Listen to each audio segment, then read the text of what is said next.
বন্ধুরা, কে কি করছো জানি না, আমি দেখো অগোছালো করে ফেলেছি।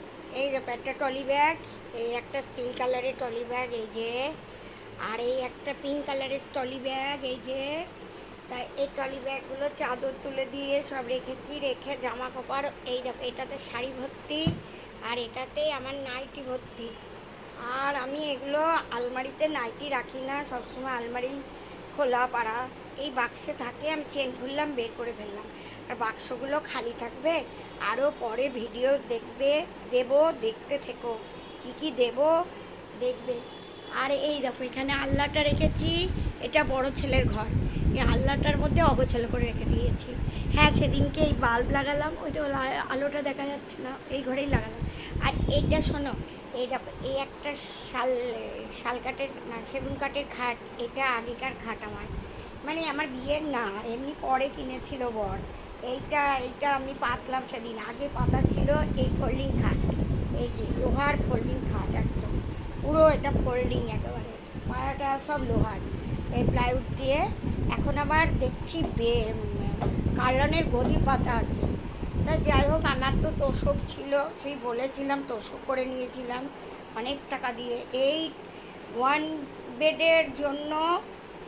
বেডের জন্য এর খরচ পড়েছিল 2500 টাকা। এই তোষকটা পুরো পিওর তুলো, সাদা যে কার্পাস তুলো, সেই তুলো, কোনো উল্টুল না, একদম বাড়ির সামনে বানিয়ে নিয়েছিলাম, এই বাড়ি না ওই বাড়িতে।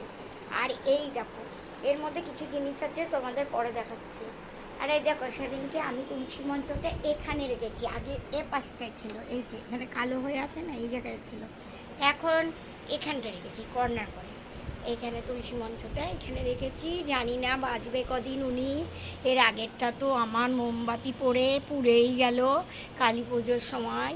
আর এখন এটাকে এখানে রেখেছি, জল দিচ্ছি। বৈশাখ মাস পুরো মাস মানে পুরো দিন, প্রত্যেকটা দিন বৈশাখ মাসে আমি জল দিয়েছি, 1 ঘটি করে জল দিতাম। যাই হোক, শুধু একটা দিন আমি দিতে পারিনি, এটাই আমার ফল। কি বলো তো, এসে গেছেন কে দেখো তো, এই দেখো এসে গেছে, এই নিয়ে এসে গেছে এনার জ্বালাই। এটা তো আসলে অ্যাকচুয়ালি ঠাকুর আছে তো, তাই ওনাকে আমি আনতে চাই না, উনি হুসু করে দেয়। চলো।